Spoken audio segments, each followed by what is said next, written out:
infectious disease pretty much every year. The idea of a virus coming from animals to people happens. We saw that with SARS. We've seen that with the avian flu problem.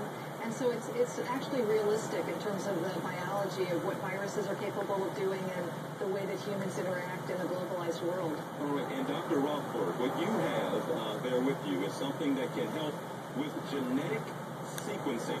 Now, explain that just quickly for me, what that is and why it's so important in trying to help folks like the CDC battle whatever might come up. Absolutely. What we're able to do is take a picture of the infectious agent and read off its genetic code. So we have a chip that takes a picture, and once you've read off this agent, you know what you're dealing with, you can see what medicines could be effective, and you can make vaccines. So we read the code of life of that agent. And this is exactly what we did in a real-life outbreak this summer in Germany when there was an E. coli outbreak. We read off its genome, and then scientists at the CDC and around the world knew exactly what they were dealing with and how to deal with it. And the machine you have there with you, I mean, the technology exists to do this, but what you have there allows you to do it much quicker.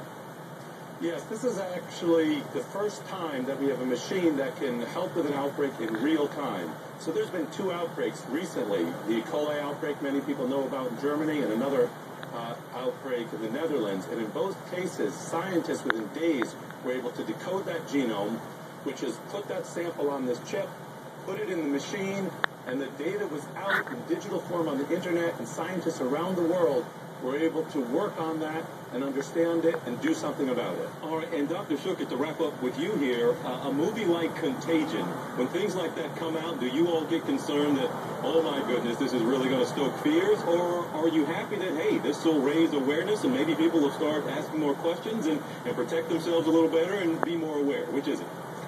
You know, it's so important for people to be prepared and know how to protect themselves and their families.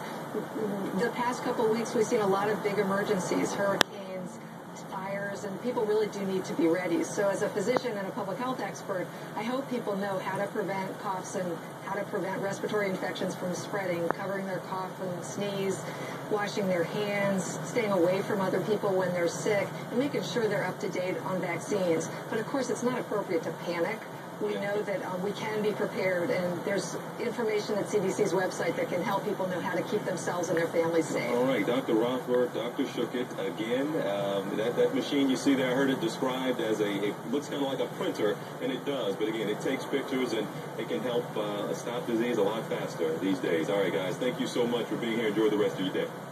Thank you. As we get close to the top of the hour, Paula Steinhauser is coming up next.